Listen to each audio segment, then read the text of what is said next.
This young man is named Lee Hoon. No, not the handsome white-haired guy, but the black-haired dude behind him. As it turns out, he has accidentally transmigrated into the body of a character he created back in middle school, named Granfell.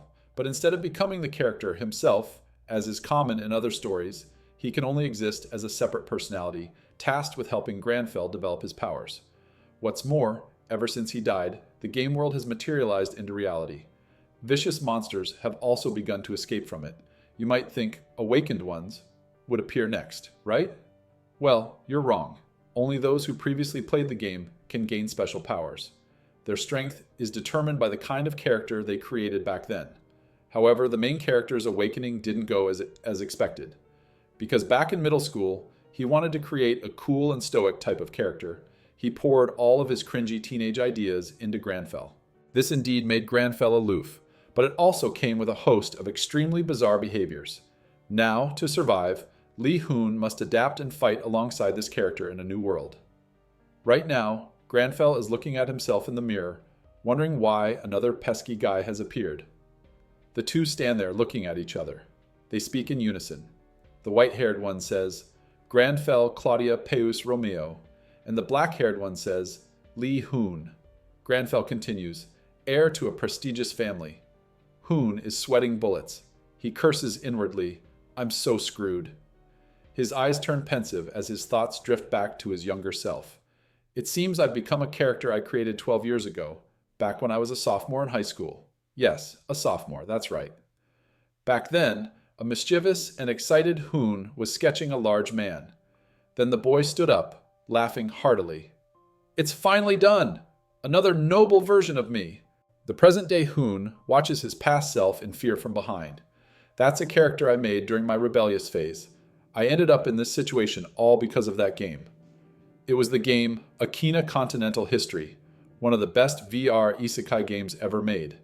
Even on the day its service ended, no other game had surpassed it, making it a legend. And on the very day Akina shut down, along with news of its CEO's disappearance, Akina appeared in the real world. Rifts appeared all over the globe, and monsters from inside the game began to emerge. That was when everyone thought the world was ending.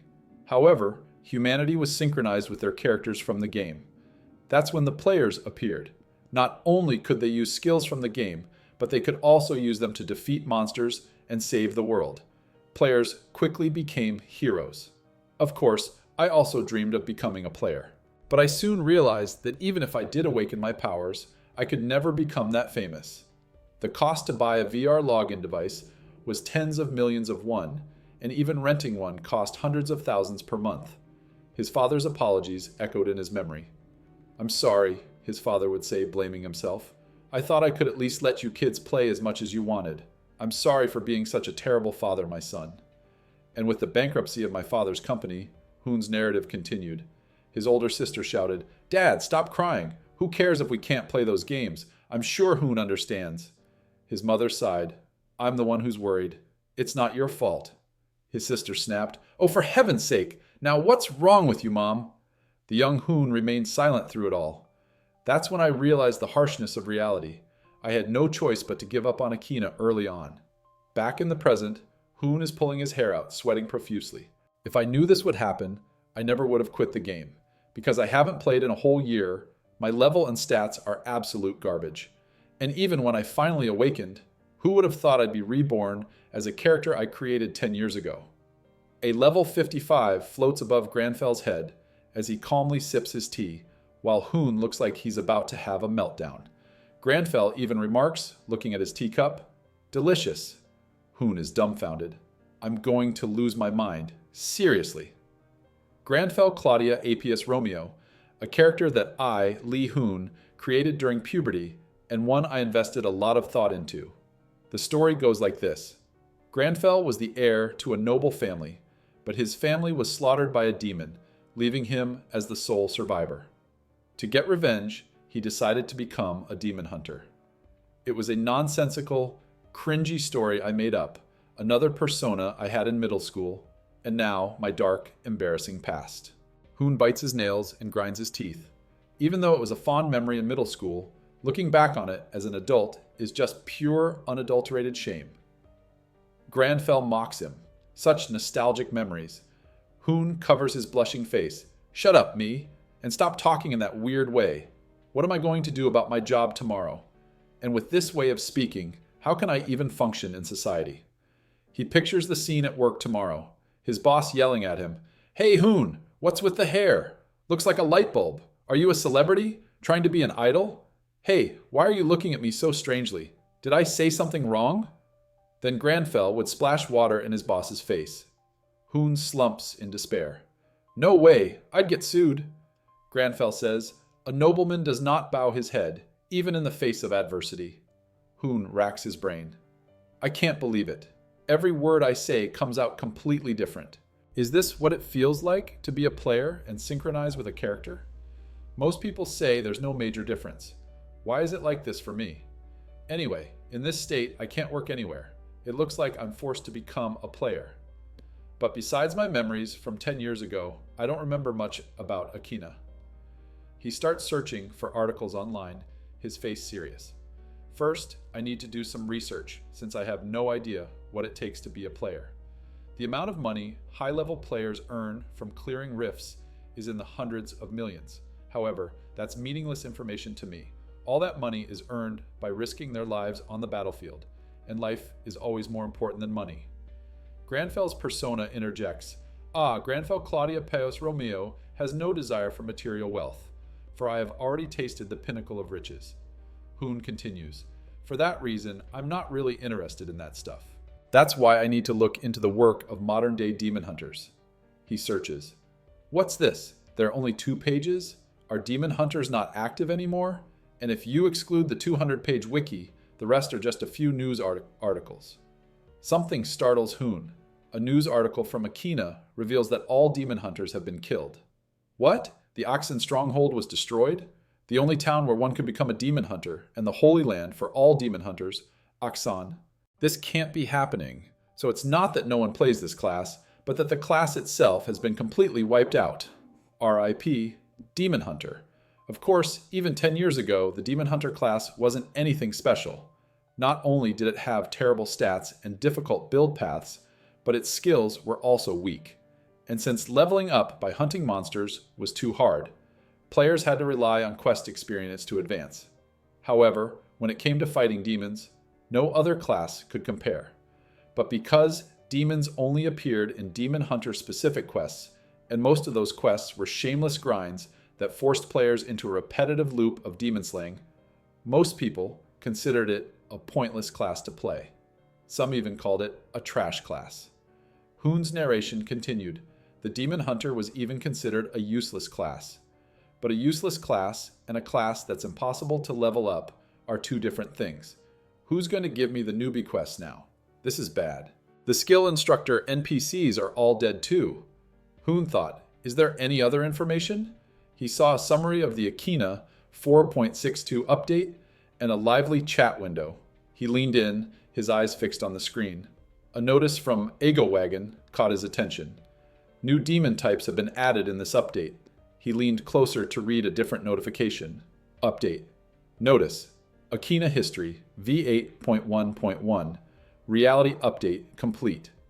He sighed, how am I supposed to deal with this? Now there are demons on top of all the other monsters. Player casualties had surged due to the mental debuffs inflicted by the demons. Even level 200 players were struggling. Hoon and Granfell looked on as Hoon spoke. So, demons have appeared in reality? 2? Why haven't the demon hunters dealt with them? Could it be that they're all gone? Granfell continued his search while Hoon pondered to the side. What if I'm the only demon hunter left after the fall of Oxan? If so, could I even step up? It's been 10 years. There's no guarantee that the demons I knew are the same as the ones today. 10 years is a long time, enough to change everything. If even high-level players are struggling, what can I do? The voice of his younger self, the original creator of Granfell, jolted Hoon back to reality. You are too weak. I, Granfell Claudia Apius Romeo, will not turn tail and run just because of some demons. That is my pride. No matter how they mock or tempt me, they can never tarnish the pride of the Granfell family. He made his decision. All right, let's do this. Granfel's voice boomed. Such pointless contemplation. There is no need to hesitate. He stood up and began to walk. A news report flashed across the screen, showing demons harming people. Bodies littered the streets. Granfell cracked his knuckles. "You should feel honored. I shall personally cast you back to hell," he declared, his voice sharp as steel. Years have passed since the Great Cataclysm. Much was destroyed, but humanity has persevered. Life has returned to the streets as people quickly adapted to the new world. However, where there is light, darkness also lurks. The negative emotions born from this transition were the perfect fuel for demons. A demon targeted a group of people, its voice chilling. "Well, well, I think I'll pick this bunch today." Cut to a phone screen showing 10:59 p.m. Someone's voice rang out. "The last person is a bit late." It was the party leader, a tank class player named Nam Cho Elman. He added, "There's still a minute left until the appointed time. Let's wait a little longer." Cho Elman paused when he saw something. Granfell was approaching, his appearance so handsome it drew gasps. "Ah, there you are," Cho Elman said with a bright smile, extending his hand. "Everyone, let me introduce our final member. You're just in time. I'm Nam Cho Elman, the party leader. It's a pleasure to meet you." Granfell glanced away dismissively. "Pleasure." He looked toward a spot where the world seemed split into two colors, purple and black. Hoon thought, that's a space-time rift. This is how players see it. Normal people aren't affected by rifts. If I hadn't awakened, I would have been just like them. More importantly, it's recommended for levels 35 to 40. The rift status appeared before him. Underground habitat of the non-tribe. Recommended level 35 to 40. Destruction. Progress. 19.8%. Granfell continued to think. Not bad. For my level 55, this is more than manageable. I checked the average level of players participating in these hunts. It's around 200. A level I can't even comprehend right now. I'll have to work hard to level up. Thankfully, high-level players aren't the only ones who awakened, so I was able to find a party at my level. The black-haired man was Han Gok. The girl, Dong Yoon, greeted Granfell. "I'm looking forward to cooperating with you today." The blonde-haired man, Choi Dong-hoon, smiled. "It'll be a pleasure working with you." Cho Elman addressed the group. "Judging by the destruction progress, other squads have probably already gone in. We'll prepare for a bit and then enter in exactly 5 minutes." The team agreed. Granfell's expression darkened in thought. Destruction. Progress. 19.8%. Destruction. Once it reaches 100%, the rift will collapse, and the monsters will be unleashed into the real world. That's why players are allowed to freely raid the rifts, only they can deal with this ticking time bomb. Nam Cho Elman asked the team, "All right, shall we begin?" They agreed one by one. "Okay, let's go. Let's do our best. I'm so excited. Let's do this," Hoon piped up internally, excited. "Everyone's so friendly. I should say something too." He thought to himself, "As the only boy among sisters, I've always had to be careful to survive. Blending in with the crowd is a piece of cake for me." But Granfell's body spoke with the air of a domineering CEO. "You need not worry, for I am here." The statement made everyone turn to look at him in unison. Hoon cursed inwardly. "Oh shit. Isn't this king-like condescension a bit too cringy?" He was completely ignored. Cho Elman gave an awkward laugh. "Ahem. Everyone knows what a non is, right?" Dong Yoon stammered. "Of course. I've even fought them a few times." Han Gok added, "As long as we don't let our guard down, this mission will be a piece of cake." Granfell remained silent, watching everyone. Internally, Hoon was in agony, blood trickling from his mouth. "From now on, I'm not saying another word." Notification. You have entered the underground storeroom of the non-tribe. Food pantry. The room was filled with bloodstains, and everything was devastated. The team observed their surroundings. Dong Yoon spoke up. "I don't see any nons." Cho Elman replied, "It must be because another party got here before us." His expression turned a little strange as he looked back. "But don't worry, we'll still get our share if we pick the right path." His teammates responded, "We trust you." All right, let's go kill some nons." Granfell's eyes narrowed. Something was wrong. The leader announced, "Spotted nons. 10 meters ahead. Everyone prepare for battle." The others replied, "Confirmed." "Okay."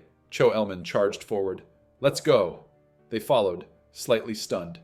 Wait for me, senior, Dong-hoon shouted. Granfell stood back, observing silently. He thought, 1 tank, 2 melee fighters, and 1 mage. A fairly standard combination. But the tank is attacking the monsters instead of protecting his teammates. The off-tank is shouldering all the defensive duties, and the mage is the main damage dealer. Is this how people do things nowadays? Granfell stood with his arms crossed, while Hoon, inside, scratched his head. Probably not my problem. I'm useless anyway. Dong-yoon said, My mana buff is almost ready. Dong-hoon warned, Senior, slow down a bit. Hoon chuckled internally. These newbies can't even keep up. Granfell opened his inventory.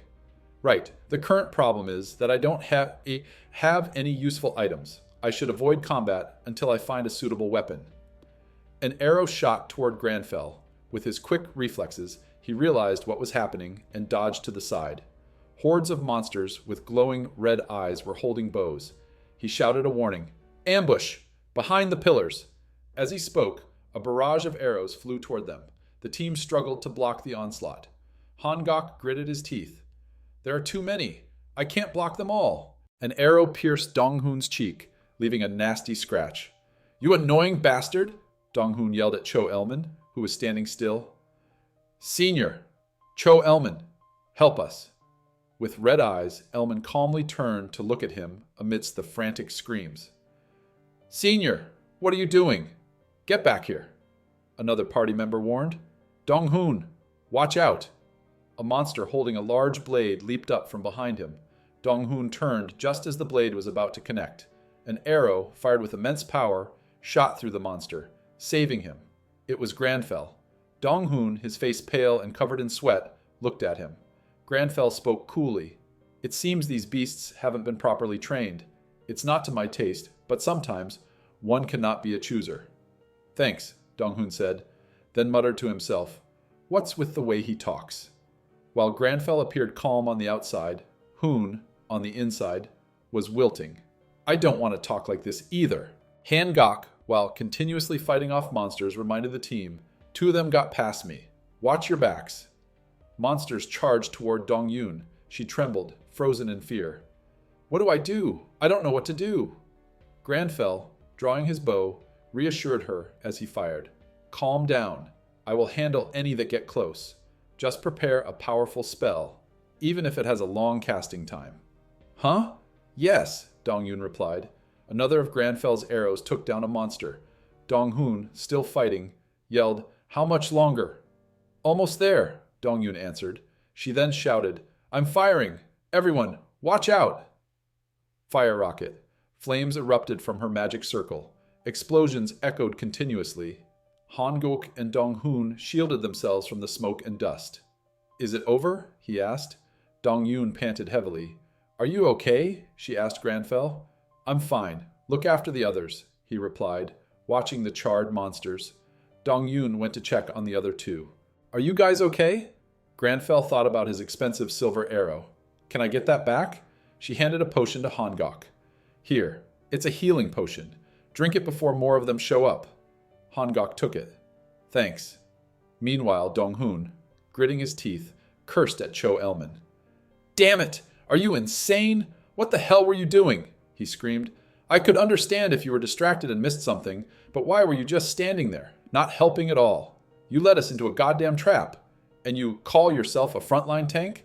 Explain yourself. Cho Elman smirked, a demonic grin that sent shivers down their spines. Dong-hoon continued his tirade. If it weren't for your famous older brother, you'd be nothing. You think you're so great just because I call you senior? Granfell put a hand on his shoulder to stop him. They turned to look back. Where did the fire go? Dong-yoon saw something and her voice filled with panic. Cho Elman's mocking laughter echoed. You ask if this is funny? Of course it is. It's hilarious. How could I not laugh watching a bunch of fools struggle right in front of me? Cho Elman seemed to have transformed into a different person. He laughed maniacally as a notification appeared. Skill activated. Natural enemy. Combat power will rapidly increase when facing a demon. Granfell stated coldly, So, you're a demon. The demon possessing Cho Elman's body gloated. took you long enough, you clueless fool. You are a demon? Granfel's voice was like steel. Cho Elman's eyes glowed red as he sneered contemptuously. You finally figured it out? Skill activated. Natural enemy. Everyone was stunned, in disbelief. What? Dong Hoon grimaced.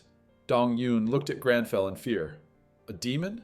Impossible, Han Gok said, not believing it as he approached Granfell. What are you talking about? A demon? His eyes darkened as he tried to force a smile. How could Cho Elman be a demon? Everything around him turned to darkness. Han Gok found himself lost in that space, confused. Huh? What's going on? Where did everyone go? He looked around in panic. A loud scream made him freeze. The scene before him made sweat pour down his face. His teammates were bound by strange black tentacles, being strangled. Dong Yun, her face bloody, reached out to him in agony. Save me! The image shattered, and Han Gok returned to reality with a loud scream as Cho Elman stepped forward, causing everyone to clutch their heads in pain. Don't come near me. System. The demon is assimilating you. Your mental state is too weak. Abnormal status? Fear. They screamed, Someone help us! Cho Elman, his face obscured by shadow, smirked and adjusted his glasses. He chuckled to himself. Humans are truly frightened by the illusions they dream up themselves. Granfell, however, was unaffected. He lunged forward with incredible speed. Before the demon could finish its sentence, Granfell had a blade pointed at its neck. Cho Elman smiled sinisterly, blocking the dagger with his armor. Hey, you don't even care if these people die, do you? You should know that if you kill me, they'll die too. Granfell retracted his dagger, staring intently at him. It seems I can't pierce his armor. I'll have to aim for the gaps. Cho Elman charged at him with a sword. You're still attacking me, despite their lives being at stake?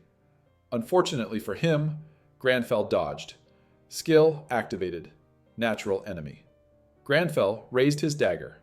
Combat power is rapidly increasing due to the presence of a demon. He swung down, but his blade struck Cho Elman's armor. The demon glanced at him, smirking with a hint of anger. Cho Elman swung his sword back, forcing Granfell to retreat. Foolish, idiotic, hypocritical human, he cursed. Granfell remained calm as the sword sliced past him. The demon sneered, veins popping on its face. Just a minute ago, all of you were acting friendly with this human. The blade came within an inch of his face. Granfell's dagger flashed, leaving a gash across Cho Elman's face. His glasses were sent flying. The demon's eyes widened. The blade! Blood began to pour from the cut. It clutched its face and roared. Granfell turned his head slightly and looked at him, speaking with an air of surprise. I was cut. By a mere human? Damn it, that was a silver blade. The demon writhed in agony, blood still streaming down its face. Granfell said sternly, Do not speak to me. Cho Elman fell silent, gritting his teeth. Granfell added nonchalantly, I do not converse with my prey. The demon was still in pain as a sharp dagger appeared before its eyes. When did everything start to go wrong? Flashback. Timin! A voice called out to him. Cho Elman, covered in bandages, snapped out of a daze. He seemed disoriented. Huh? Timin asked. Why are you zoning out like that? Does it hurt a lot? Ah, no, I just lost focus, Cho Elman replied. Timin sighed. That's why I told you to avoid dangerous rifts. Don't worry about it, senior. You should just quit this line of work. Just join my guild and become an analyst. Cho Elman sweated, rubbing the back of his neck with a forced smile. His internal monologue began. I just don't want to live like a failure. A burly man with a full beard asked Cho Elman, What's your name? Are you Timin's brother? Behind him were a bald man and another wearing a yellow hat. The bearded man clapped a hand on the terrified Cho Elman's shoulder. I heard Timin completed another boss raid. Send him my congratulations. They kept asking questions and laughing, leaving Cho Elman speechless. Are you sure you're his brother? You two look nothing alike. In his mind, he told himself, You have to work harder so you don't embarrass your little brother. What can you even do in a rift? You should have just listened to him. You could die here. I just want to be a brother my little brother can be proud of. A grotesque monster laughed. I can help you with that. Cho Elman looked on in horror as dark, shadowy tendrils reached for him. A demonic version of Cho Elman smiled wickedly. You just need to watch from the sidelines. System notification. A demon is observing you. Your mental state is extremely weak. Cho Elman's eyes went dark. What's happening? Abnormal status, demonic possession. Black tendrils bound him as the fake Cho Elman picked up his shield. Let's go. I don't understand. What? The real Cho Elman's voice cut in. No, wait, don't go in. He's a demon. But it was too late. He could do nothing. A large hand grabbed him, and all he could do was struggle. His thoughts echoed. No, I've put everyone in danger. System notification. Your mental state is too weak. You cannot resist. If not for me. Back in the present, Granfel's blade pierced through Cho Elman's body, causing blood to spurt out. The demon inside him screamed in agony, clutching the wound. It hurts! It hurts so much! You damn fool! Don't you know if you kill me, he'll die too? Granfell glanced at the weeping demon. You don't care about the life of this body's host? You want to be a murderer? He looked at the demon in silence. Then Granfell calmly said, I understand now.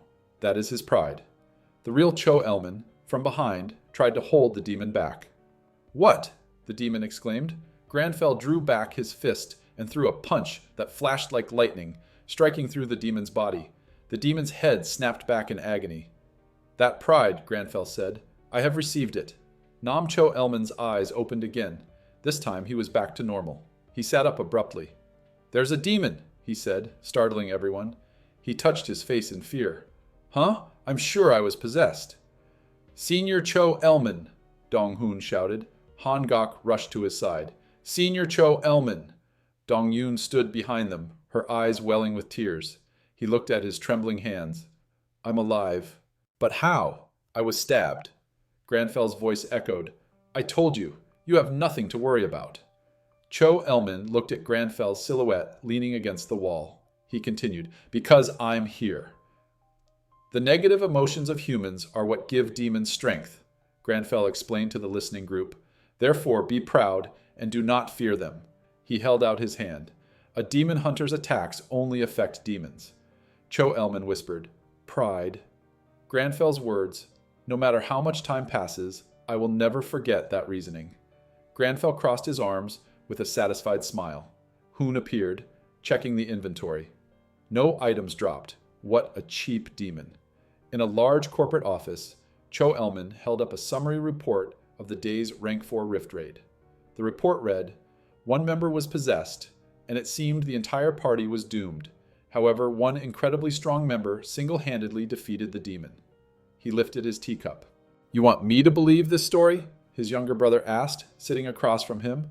Yes, Cho Elman replied.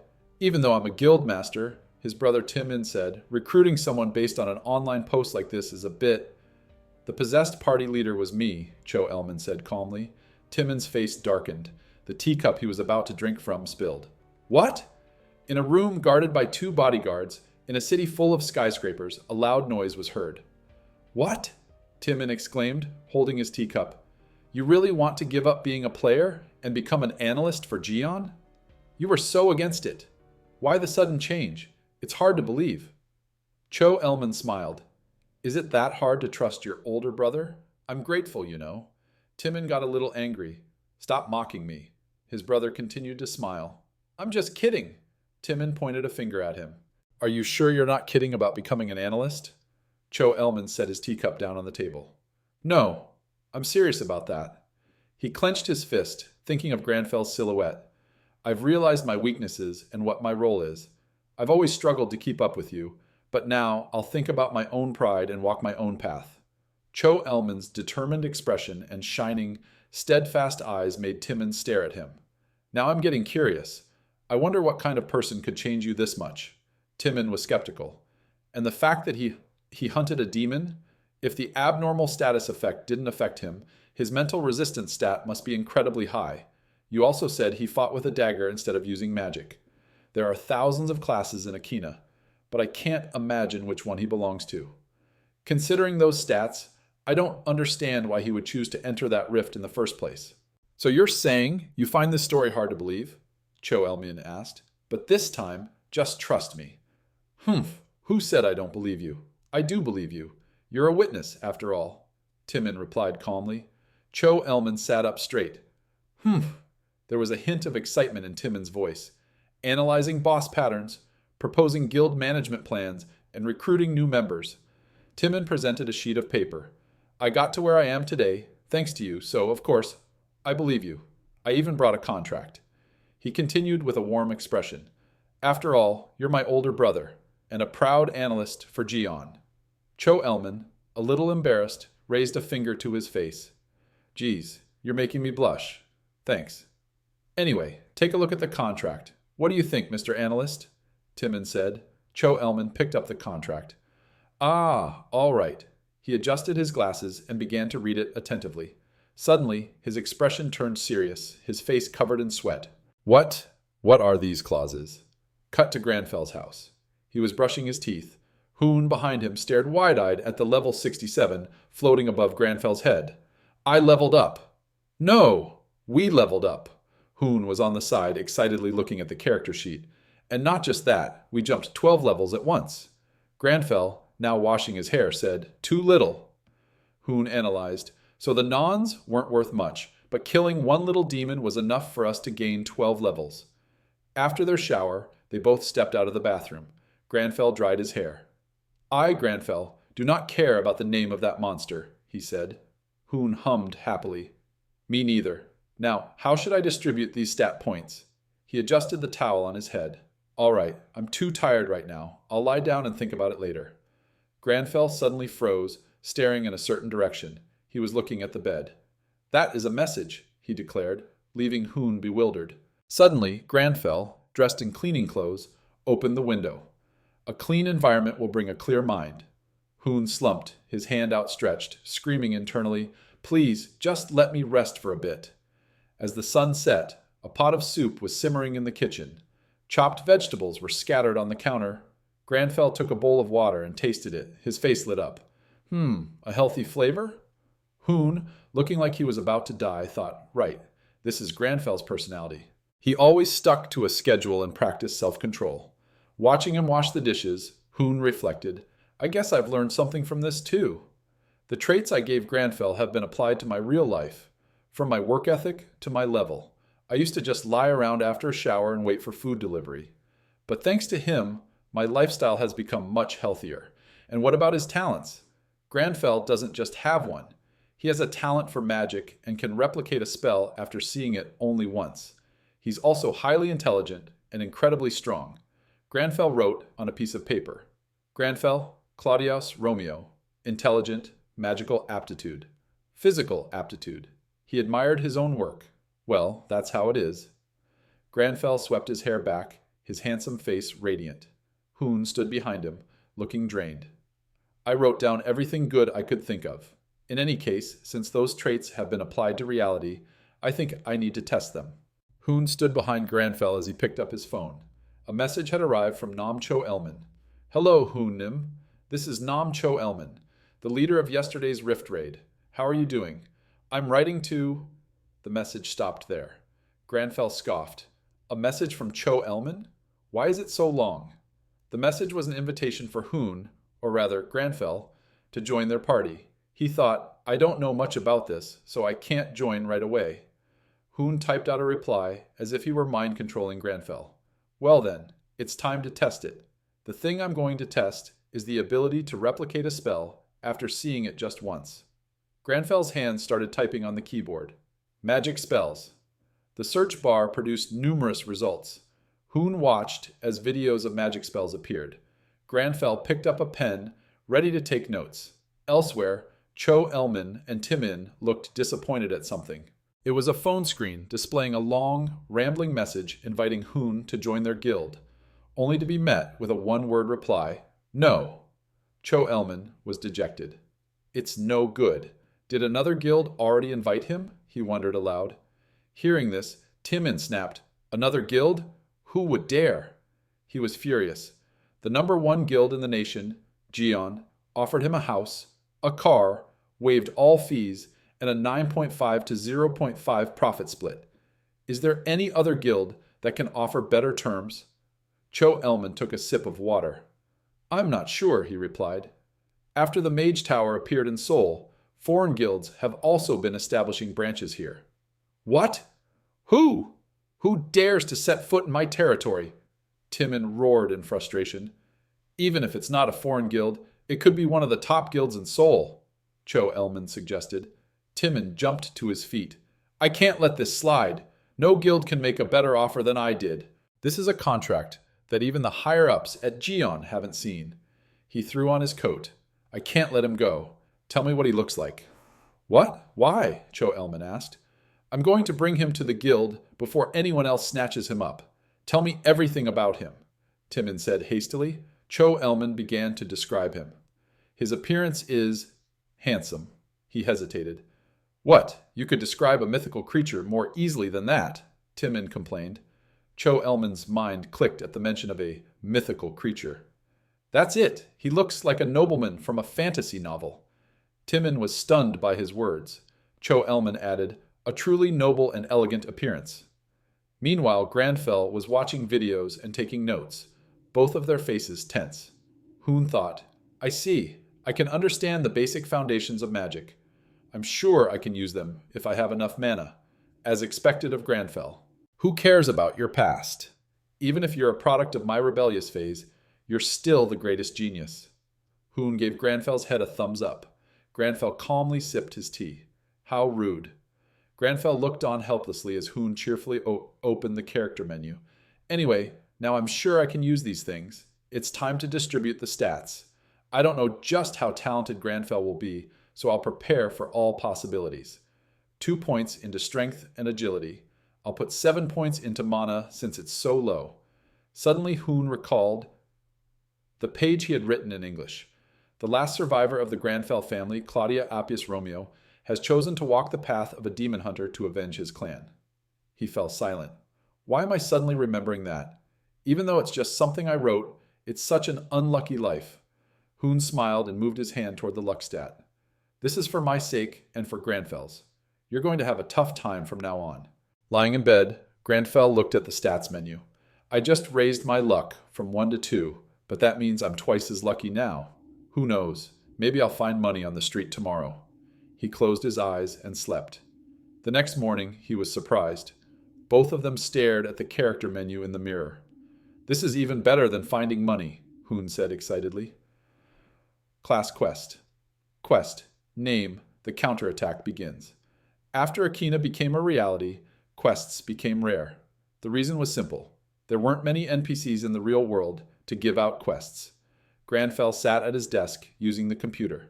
He rested his chin on one hand, while his other hand clicked the mouse. Even normal quests are rare, yet I received a class quest. The search bar on his computer screen read, Class Quest. He remained pensive. It looks like a normal quest for the Demon Hunter class, but from what I remember, it's not like a typical quest. Suddenly, Granfell stared at the computer screen with a shocked expression. I knew it! The screen showed, Night Class Quest, Rank 1, Weir. Below it was a picture of a player named Wur SS1, smiling after receiving a class quest. Class quests are quests given to only one person among those of the same class. It's such a huge deal that just one person receiving one is enough to make the news. It's a fantastic quest that everyone pays attention to. Just having one can put you at the top of the rankings. Logically, someone at level 67 like me shouldn't be able to receive a class quest. So it must be... He clicked the mouse. Granfell propped his chin up. Just as I thought. I am the last remaining demon hunter. His slitted, purple eyes gleamed with killing intent. That makes sense. Cut to a different scene. A dilapidated, ancient castle. Axon, stronghold of the demon hunters. Granfell, with his long, old-fashioned hair, looked up in surprise, along with a few others. It sounds like an interesting place, but in reality, it's a shock. A tall mountain covered in vines. A person said, Welcome warriors to Axon. It was the Demon Hunter Guide NPC. We will begin the entrance ceremony up there. Move out. Notification. Climb the cliff. Current altitude 0,1000 meters. He looked up, stunned. Damn it, is he crazy? The quests were a series of difficult and meaningless repetitions. The guide NPC climbed ahead, shouting down, "Can't you go any faster?" Below, Granfell and the others groaned in fear. The scene shifted to a dilapidated place that looked like a prison. "This is where you'll be staying from now on," the guide said, gesturing behind him. Granfell's voiceover. The facilities were terrible. He stood there with a blank face, along with a few others who were panting from exhaustion. "Now, let's eat. The cafeteria is below where we came up." System notification. Quest. Go to the cafeteria for a meal. Remaining altitude 522 met 1000. Immediately after, everyone continued their journey down to the cafeteria, accompanied by pathetic groans of exhaustion. "Hurry up, you rookies. If you can't handle this, get out of Axon." Granfell's internal monologue. On top of that, every NPC yells at you. Cut to the scene at Hoon's house. He glanced away. Everyone wanted to quit. Granfell explained, "Demons delve deep into the human psyche, so that kind of training made me mentally healthier." Hoon sighed. "His Chu-Nibu syndrome is really bad." Granfell opened the system menu. "Anyway, that's all in the past. Let's see what kind of quest this is." After looking at it, Hoon's face went stiff, as if frozen. He stood behind Granfell, looking at him with an expression of utter disbelief. Cut to a skyscraper. United Korea branch, the club. It was a facility formed to reduce the chaos and damage in the world. They hired personnel who had previously worked with the Akina developers. To respond to the Akina updates that would be reflected in the real world, they gathered and analyzed Akina-related information for the players. In other words, they worked extremely hard. Rune, an employee of the branch, stretched, his face strained. "Damn Akina," he muttered. With dark circles under his eyes like a panda's, he looked at a young man. "Senior, do you think there will be any new rifts this week? It's past 8 o'clock. Guess there's nothing, huh?" Guillaume, with a calm expression and glasses covering half his face, rested his chin on his hand. "Rune, we can only hope." Rune frowned, leaning back in his chair, one hand on his chin. "That bastard Zaemon is terrifying. He must be the manager." Guillaume remained calm, one hand on his chin, the other clicking the mouse. "That's enough. Just keep refreshing." Rune, still in the same posture, said, "I was just wondering how it's possible." Guillaume continued, "When he posts something on the homepage, something exactly like it happens not long after." Before he could finish, Guillaume's eyes widened behind his glasses. He suddenly looked at his computer screen in a panic. "There's a new update!" Hearing this, Rune was so startled he fell backward in his chair. Both men broke out in a cold sweat. Guillaume, his brow furrowed, said, "Impossible." Rune, behind him, his face pale and sweaty, whispered, "It's true." The entire office received the notification and immediately jumped to their feet. "There's an update? Are they kidding? Where are you going?" "To file my resignation. The reporters are starting to call." Guillaume frowned in annoyance. "What are you doing?" "Pulling out my phone for this." A black moon hung in a blood-red sky with a flock of bats flying in front of a mansion. "New demons will arrive soon. The fortress of Baroness Newt. New rift, awaiting. New monsters.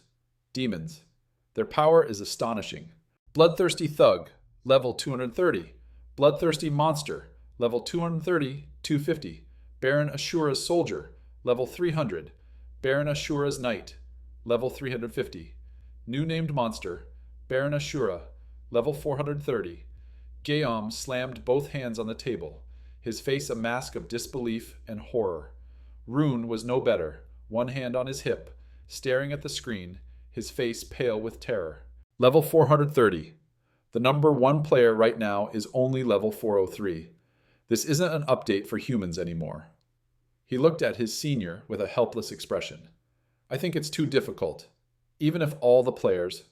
Before he could finish, Guillaume cut him off. "That's not the issue. It might take an entire guild, not the whole world."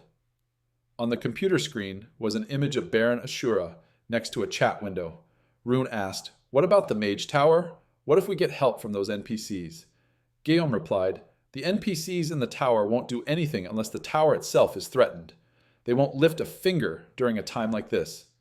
Rune's face went white, and he shrank back. Guillaume pushed up his gleaming glasses. "There's no viable way. They're basically telling us to watch everyone die. This rift is likely to explode. Don't jump to conclusions, Rune shouted angrily. If we fail to raid the rift, those things will get out. That bastard Zaman, what does he think human lives are worth? Guillaume thought angrily. The updates until now have been manageable, but this kind of balance breaking is unimaginable unless a miracle happens. System menu. Class quest. 1 quest completed. 1 quest in progress. Granfell sipped his tea while Hoon, next to him, trembled from exhaustion, his face buried in his hands in despair. System menu. Body training. Today's goal. Run 20 kilometers. Complete. 1,000 push-ups. In progress. Jog 500. Pull-ups. Complete. 300 burpees. Complete. Hoon thought, has anything changed since I was in Aksan? In Granfell's body, Hoon stood at the convenience store counter, handing his bank card to the cashier, feeling his entire body tremble. Is it okay to train this hard all of a sudden? What if I die? The cashier looked at him with a question mark over their head. Do you need a bag? No, Granfell replied nonchalantly. A sandwich with salad, tomato and egg, cut in half, sat on a pristine white ceramic plate. Hoon, exhausted, sat dejectedly in a corner. I can't even make a sandwich because my body is shaking. Granfell's hands trembled as he brought the oddly made sandwich to his mouth, dropping crumbs everywhere. It's not bad. From the corner, Hoon chided, Don't make a mess. A little later, Hoon's spirits were lifted again. He touched the system menu. But it feels good to complete something. Quest board. Today's goal. Complete. I would have given up if not for Granfell's abilities. Granfell lay in bed, hands on his stomach, sleeping. Anyway, I've finished that stupid quest. I can sleep well now. I'm excited to see what tomorrow's quest is. The scene shifted to the next day. 2 old women were drying chili peppers near a park bench. Granfell, his body still trembling, was doing pull-ups on a bar. The white shirt and black trousers he wore were strained as he exercised, muttering under his breath, Damn it. On the outside, he looked effortless, but inside, Hoon was straining with all his might, sweat pouring down his face, his expression pained.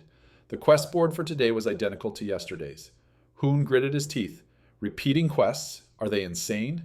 And so he did them. And it's been a week already. The quest notification popped up again and again. As soon as one was completed, another appeared. Are you kidding me? Granfell sat on a bench, a dark aura emanating from him, his body shaking. The 2 old women, drying their peppers, turned on a radio and chatted, laughing with each other. He thought, I have to do it again. I have to thank Granfell's abilities for helping me complete it every day. How many more times until I get a reward? The reward won't just be good health and a toned body, right? System notification. You have completed today's goal for 1 week. You have met the conditions. You have received a reward. Stamina +2, intelligence +2. Hoon was stunned. Stats? I just got stats, and they're permanent too? Damn it! The system displayed information about Granfell. Stat-boosting items were extremely expensive, costing millions for a single point. After a sale, the seller could get anything they wanted. Hoon was overjoyed, practically glowing. But I got 4 stat points without even leveling up. This is insane. On the outside, Granfell calmly sipped his coffee, but Hoon's soul was as cheerful as an autumn day in Hanoi. Moreover, if this is a repeating quest, it means I can get this reward continuously. The reward is too good. Granfell, I'll do it 10 times a day if there's a reward. No, maybe not that much. The radio from the 2 old women announced a news update. The new update on Tuesday has garnered a lot of attention. The 2 men on the broadcast looked shocked, sweating. Most have given up on raiding the new rift. A phone screen showed an announcement about the new monster. This Tuesday, the new rift, territory of the Baron's family, has been updated. The new monster is known as Baron Ashura. Granfell, holding a toothbrush in one hand and his phone in the other, watched the news. Baron Ashura is said to be both a monster and a vampire. His level is 430, the highest we've ever seen, indicating that raiding this rift will be extremely difficult. On the phone, Rune and Guillaume appeared. Rune, pale, threw his hands up in panic. while Guillaume remained calm, raising one hand. Regarding this, the United Korea branch has stated that there is nothing to say at this time. A hand pressed a light switch. Level 430. In a recording studio, an MC sat before a microphone, his expression serious. The screen behind him was filled with comments lamenting how difficult the game update was. The new boss, Baron Ashura, level 430, is perhaps the most evil boss to date. The MC sat before the microphone, his gaze serious with a hint of worry. In front of him was a screen with a continuously scrolling comment section where many players were discussing the new update. Meanwhile, at another table, two commentators in vests sat seriously, their gazes tense as they looked at each other. The lore states that Baron Ashura is both a vampire and a demon. Seated neatly before a city backdrop, a female MC with a calm but worried expression spoke softly, her voice flowing like water. The major guilds have refused to raid the rift. They say the risk is too high. The blue light from the screen reflected on Hoon's face, deepening the dark circles under his eyes and his exhausted misery. One hand on his forehead, he stared intently at the newsfeed, silent. His face twitched in the blue glow of the computer screen. Demons are what players have the most difficulty facing. The longer they fight, the stronger they get. And players have to deal with countless abnormal status effects when fighting them. That's why they say you have to be at least 10 levels higher than them to win. The dark silhouette of the Baron appeared, blood dripping from his mouth. Therefore, that bastard Baron Ashura is the one I want to face the least. Quest menu. Class, Quest. The counterattack begins. To the last demon hunter. It is finally time to counterattack the demons. Main quest. Hunt the vampire. In progress. If it weren't for this class quest, the Baron's back was shown, his eyes glowing red. Hoon put both hands on his forehead. Damn Oxon. The only vampire right now is Ashura, so it's telling me I have to fight him. He covered his face, thinking, I'm scared. This is suicide. How can I defeat an invincible enemy? Granfel's heart was pounding, but that was just Lee Hoon's emotion. My heartbeat is calmer than ever. This body isn't mine. How can I feel like Granfell? With a terrifyingly cold expression, his hand resting on a chair, Granfell thought, these inferior beings are wasting my precious time. His eyes, filled with a cold, murderous aura, glanced back. I will punish them severely for this crime. Hoon, his face contorted in a grimace, broke out in a cold sweat. I knew it. He wants to kill them. Damn it! Sunlight streamed down everywhere at Hoon's apartment building. He held his phone in one hand, the other on his chin, deep in thought. According to the search results, Baron Ashura is in Russia. My first destination will be the Mage Tower. Why? Because there's a gate in the tower. That gate contains large-scale magic that allows users to instantly teleport anywhere. This is why many large guilds around the world have branches in Korea. Snapping out of his thoughts, Hoon was silent for a moment, then smiled. Looking at the travel time on his phone screen, he thought, I should probably just take a taxi. While lost in thought, a voice cut in. Now, let's go. Granfell quickly threw on a coat and strode toward the door. Too much time has been wasted. He walked away, leaving Hoon screaming in his subconscious, Wait! Don't go out dressed like that! Just as he placed his hand on the doorknob, Granfell suddenly stopped. Ah, I forgot. Seeing Granfell stop, Hoon breathed a sigh of relief, thinking, that's right, you should wear a slightly shabbier coat. But then Granfell turned around, and with all his might, grabbed a large handful of tea bags. As he turned to leave, he stuffed the handful of tea bags into his pocket, letting them spill everywhere. One should not miss the moments to enjoy tea. With that, he quickly headed for the door, not even noticing Hoon running after him. No, change into a shabbier coat.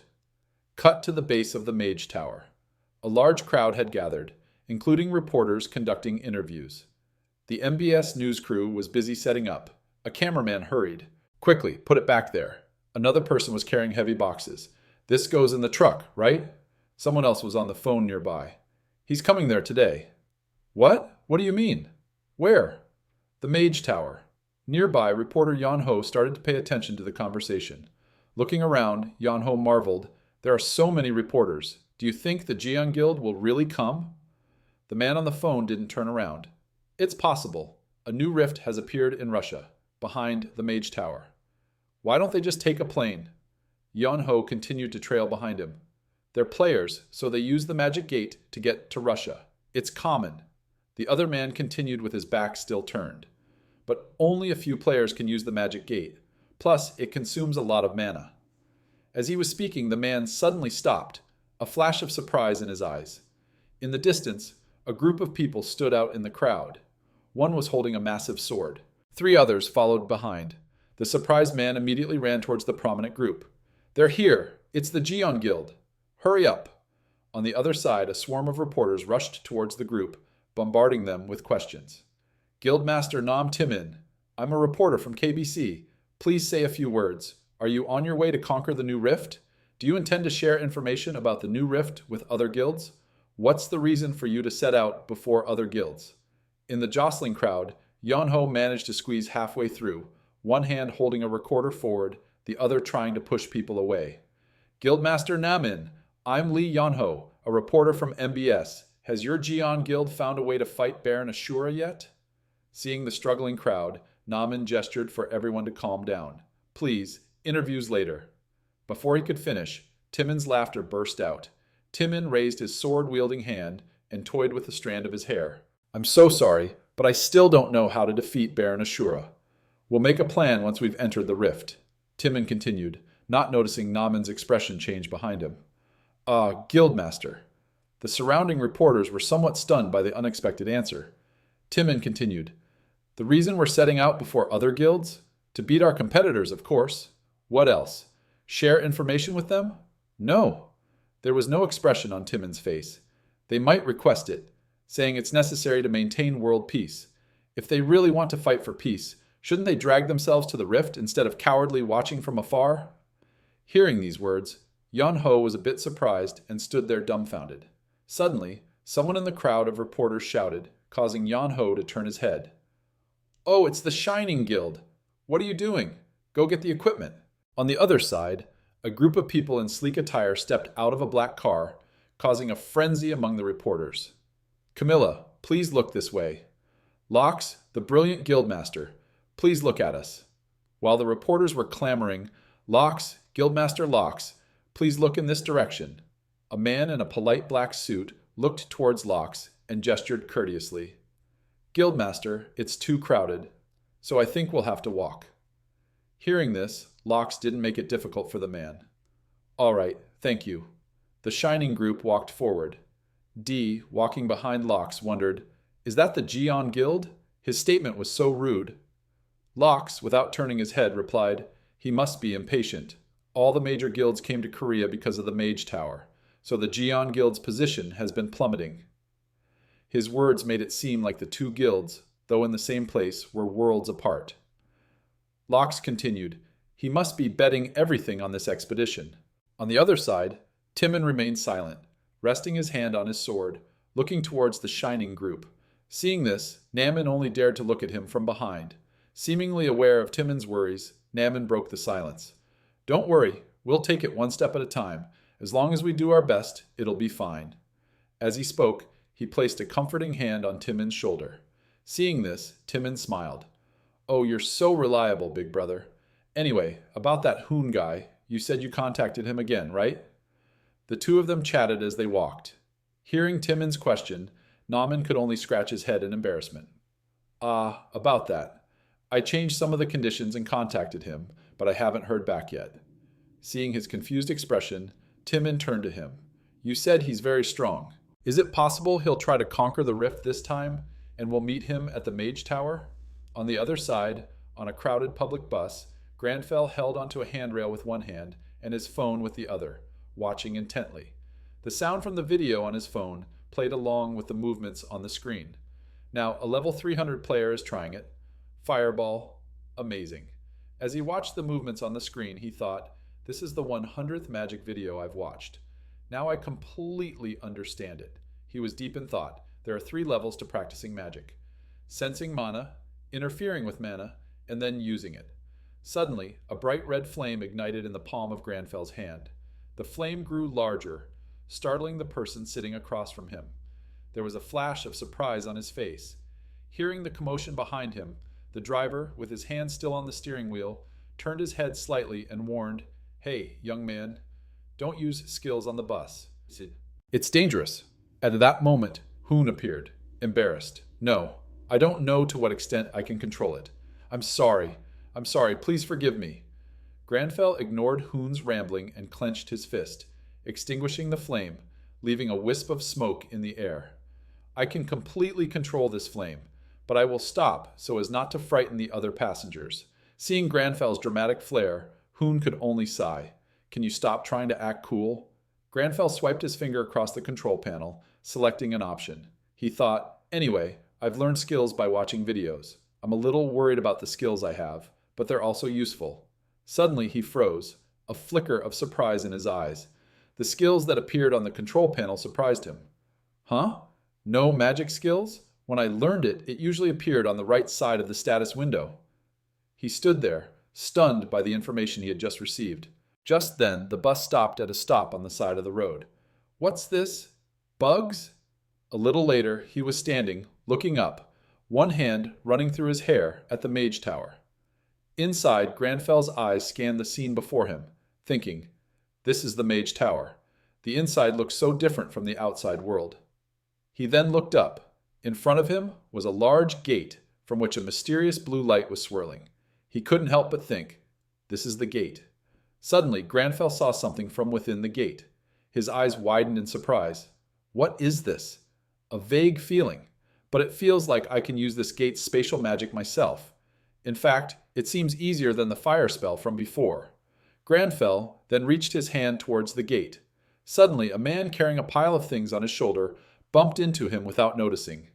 "Gion Guild, an analyst is making a summary over here." The collision caused Granfell to lose his balance and fall straight into the gate. Realizing he had bumped into someone, the man turned around to apologize but saw no one. "Ah, sorry. Huh? Did I push you into the gate? I'm truly sorry." Before the man could finish, from a distance, Timon, leaning on his massive sword, looked at the man and shouted, "Where are you going? I'm getting annoyed. Should I just roast him?" Timon's annoyed expression and clipped words made the man hurry. "I'm sorry." Behind him, Naaman seemed to realize something. That person looked like Hoon." At that moment, Timon turned around. "Show me the summary." Naaman pushed his previous thought aside. "All right, as you know, the new rift is in Russia."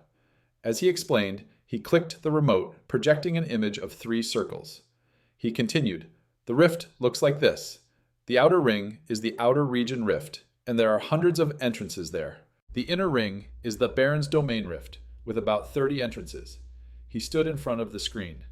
"The innermost ring is the castle rift, which is where Baron Ashura is. This is just a theory based on analyzing the shape and patterns of previous rifts. But if this rift breaks, it's highly likely that Baron Ashura's castle will actually appear in the real world." Hearing these words, the people below were dead silent. On the other side, in Russia, rifts floated in the air, emitting a purple light. Below, a considerable number of reporters had gathered. A reporter with a scarf wrapped around his neck against the cold was reporting. "Yes, ladies and gentlemen, I am currently in Russia. There are many reporters and players here." On the other side, another person holding a selfie stick waved at his phone screen. "Ladies and gentlemen, it's Kid here. I'm in Russia, standing right in front of the new rift. As you can see, there are many strange things in this rift. And I'm about to freeze. In any case, I, Kid, always want to provide all of you with the most interesting information." The screen immediately filled with live comments. "It looks freezing. What guilds are there?" Seeing the comments, the man became even more energetic, waving his arms and legs. "So I'm going to explore this rift. Right behind me here, huh?" Suddenly he stopped. His attention was caught by a figure walking toward him. He approached the figure, holding a hand up to the man's chest. "Hey, wait a minute, Kid. Watch your manners." Granfell didn't bother to reply. The other guy continued loudly, "I found this rift first." Before he could finish, Granfell growled, "Get lost." The other man was stunned, not understanding. Granfell looked directly at the noisy man in front of him, his eyes radiating killing intent. His breath turned to white smoke in the cold air as he spoke from his mouth. "I have no patience." This display frightened the man who had been so loud just a moment ago into a frozen stupor. He thought, "I'm sorry, but it's too cold." Granfell, not paying him any mind, continued towards the rift. Standing before the rift, the purple light from it shone on Granfell. He stopped and looked at the rift. Information panel. Outer region. Recommended level 240 out to 270. Destruction progress 9.7%. Looking at the information panel, he thought, finally made it here. The outer region rift. Hopefully it's warmer from here. On the other side, a monster's head was severed from its neck by a person in a red cloak. The head flew through the air. Headless, the monster's body fell onto the cold snow. Suddenly, a voice made Benlu turn her head. "Wait for me, sis." In the distance, a pink-haired girl in a thick cotton coat ran anxiously. "I know you're over level 300, but don't go so fast." In contrast, the man with glasses next to her just crossed his arms leisurely. Let her be. The faster she goes, the faster she dies. It's so cold. Hearing this, the girl snapped back. "Hey, don't talk like that." The man didn't back down. "What way? You should learn some manners." The man seemed to give up. Fine. The argument made Benlu look back, slightly annoyed. Benlu frowned, her face full of annoyance, and growled, "What the hell? What kind of shit are you two spewing that stinks so bad?" "Huh? I'm getting pissed." System notification. You have entered the outskirts of the domain rift. Recommended level 240, 270. Destruction progress 9.7%. From the purple rift, Granfell slowly stepped out. "This is the outskirts of the domain. It's even colder here." He sighed. In his mind, an image of a very angry Hoon appeared, his teeth chattering continuously. Granfell sighed. "A great start to the hunt. This weather just fuels the flames of my anger." Suddenly, he heard a strange noise and glanced over to observe. A pack of monsters with angry red eyes, blood wolves, level 230, were slowly approaching Granfell. He coldly turned his head to look at the monsters. "Level 230. I'm only level 67. But his own character panel appeared. Skill activated. Natural enemy. Hoon turned back and smiled confidently. "I can beat the Baron's dogs. I see you've chosen the wrong master." With that, the monsters growled, baring their sharp fangs, preparing to attack him. Granfell held out his hand, and a sword materialized. "I'll send you ignorant beasts on your way." The wolves charged madly at him. Granfell's eyes glowed, surrounded by a murderous aura. Feel the fear of being hunted. System. Hunt a vampire. Let it know that the hunt has now begun. The next scene was brutal. The monsters lay dead everywhere. Soldiers came to assess the situation. Benlu angrily kicked a monster's corpse hard. "There must be a ton of these damn mutant dogs. Die, you damn bastards, die. A smart dog doesn't bite randomly, you know. Why are there so many of them?" The people around were scared by Benlu's violent display. Hey, Guildmaster. Calm down a bit. She's always like that." After dealing with them, she panted, looking at the monster corpses with anger. Benlu's subordinate was disappointed. "We've killed dozens of them, and they still keep coming." Another person sighed. "There are only a few left." Benlu held her two swords. "Something's strange. These monsters aren't panicking at all, as if they don't know what fear is." Benlu's subordinate smirked. "What are you talking about now?" Another one stood there, picking his nose. "Don't make a big deal out of it." Benlu's face was serious. "No, it's not that. I feel like this is really worrying. Have you ever seen them cry out or look at their wounds while being hunted?" As she finished, her people all showed expressions of confusion and fear. "Well, now that you mention it..."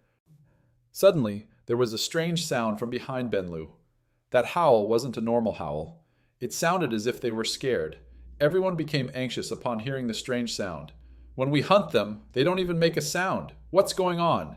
Benlu shouted angrily, quickly giving chase. "We'll know if we go take a look. Follow me." With that, she dashed off. Her subordinates were startled. "Wait, let's go, everyone."